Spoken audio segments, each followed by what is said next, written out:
আসসালামু আলাইকুম ৰহমতুল্লাহি বাৰাকাতুহু। প্ৰিয় বন্ধুসকল, মই আশা কৰিছোঁ আপোনালোক ভাল আছে। ময়ো ভাল আছোঁ আলহামদুলিল্লাহ। মোৰ এডোখৰ জোৱাৰ খেতি আছে, আপোনালোকে দেখিবলৈ পাইছে। এই জোৱাৰ খেতিখন মই চাফা কৰি আছোঁ। চাফা কৰোঁতে কিছুমান গছ মই এই জোৱাৰ খেতিত দেখিবলৈ পাইছোঁ। এইটো কিন্তু বহুতেই ক্ষতি কৰে জোৱাৰ খেতিৰ। মই আপোনালোকক দেখুৱাম জোৱাৰ খেতিৰ এই ক্ষতিকাৰী ঘাঁহবোৰ আৰু কিছুমান ক্ষতিকাৰী পোক এই জোৱাৰ খেতিত দেখিবলৈ পোৱা যায়। মই আপোনালোকক দেখুৱাম। আপুনি স্কিপ নকৰাকৈ মোৰ ভিডিঅ'খন চাই থাকক।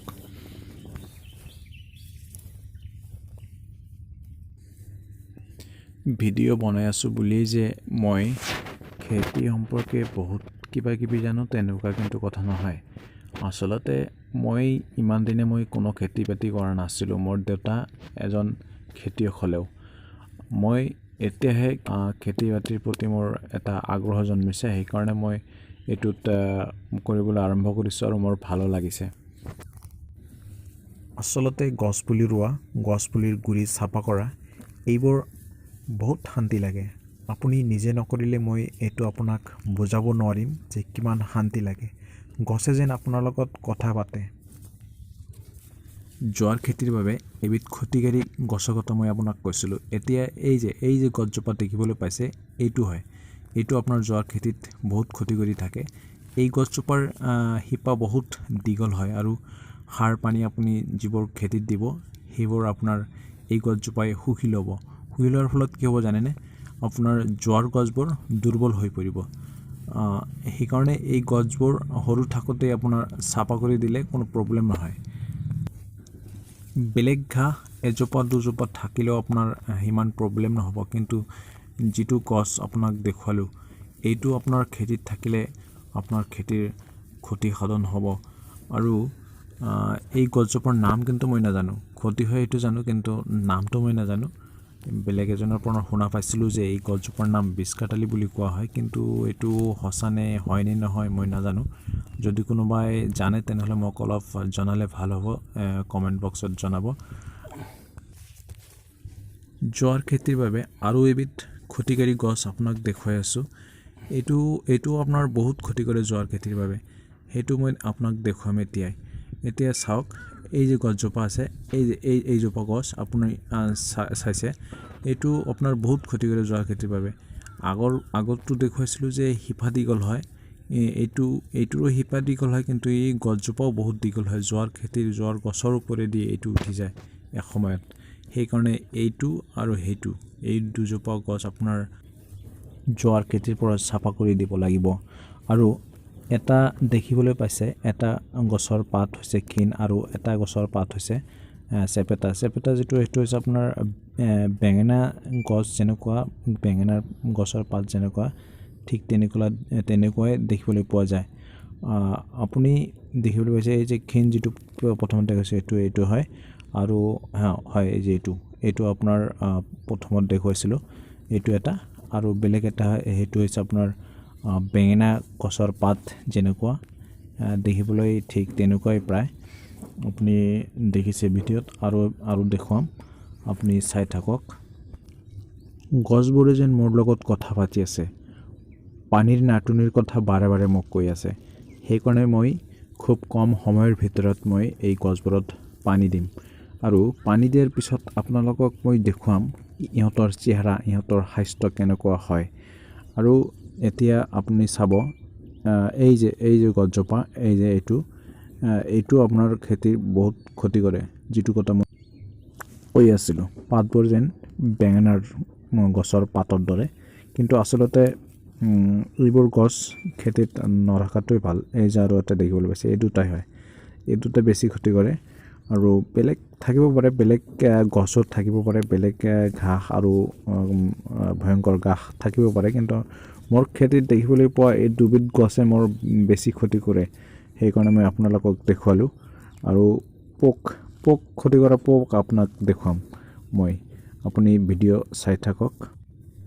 নিশ্চয় আপুনি চাব পাৰিছে যে খেতিডোখৰ কিমান শুকাইছে।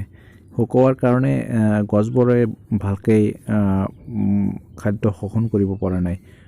যেন গছবোৰ যেন দুৰ্বল হৈ পৰিছে। এই গছবোৰকে আপোনালোকক মই দেখুৱাম পানী আৰু সাৰ দিয়াৰ পিছত।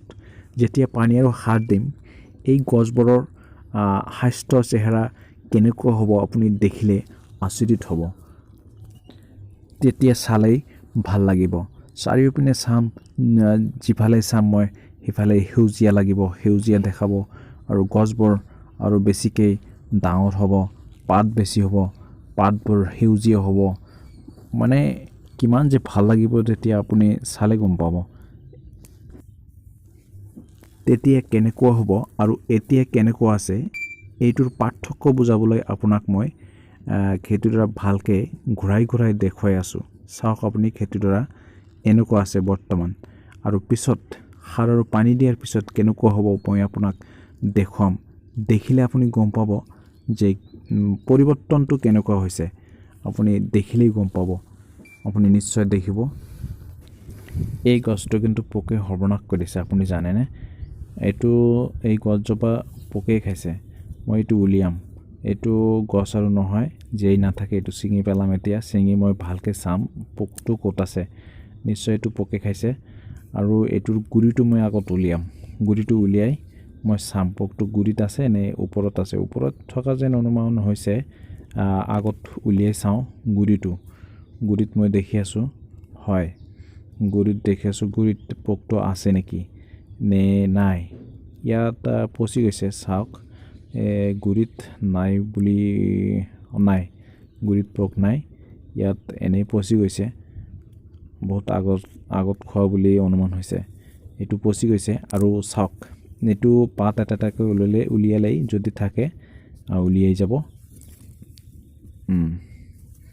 এইটো উলিয়ালোঁ, নাই। এইটো উলিয়ালোঁ, নাই। খাইছে কেনেকৈ চাওক। এইটো উলিয়ালোঁ, নাই। এইটো উলিয়ালোঁ, হয়, ওলাইছে। চাওক, আপোনাৰ পোক ওলাইছে, পোকে খাইছে, পোক ওলাইছে। এইটো পোক, জীৱিত পোক, এইটো মৰি যোৱা নাই এতিয়ালৈকে, জীৱিত আছে, এতিয়ালৈকে খায়েই আছে। চাওক আপুনি, এতিয়ালৈকে খাই আছে। কি কৰিম কওক? এইবিলাক বহুত বেয়া লাগে। এইবিলাক ইমান কষ্ট কৰি যদি পোকে খায় তেনেহ'লে কেনেকুৱা লাগে কওকচোন, আপুনি কওকচোন। জীৱিত পোক, চাওক গছটো কেনেকৈ খাই পেলাইছে। কি কৰিম, উপায়তো নাই। এতিয়া কি কৰিম, উপায়তো নাই। চাওক, এইটো পোক হয়, বাদ দিয়া, বেলেগ এটা গছ চাওঁ। এইটোৰো আকৌ কি বেমাৰ হৈছে চাওকচোন। এইটো কোনো ধৰণৰ পোকে এইটো আক্ৰমণ কৰিছিল বা বাস বান্ধিছিল এইটো, সেইকাৰণে এনেকুৱা হৈছে। এইটো পোকেই এনেকুৱা কৰিছে, এইটো অনুমান হৈছে। পোকে পাতত হয়তো বাস সাজিছিল, সেইকাৰণে এনেকুৱা হৈছে। এই চাওক, ইয়াত পোক, সৰু সৰু পোক আপোনাৰ বাস সাজিছিল পাতত, ভাঁজ কৰি এইটো পাতত বাস সাজিছিল, সেইকাৰণে এনেকুৱা হৈছে। এইটো মই ভাঁজবিলাক খুলি দিলোঁ। এতিয়া হয়তো বা আপোনাৰ গছটো হ'ব পাৰে, এইটো হোৱাৰ চান্স আছে।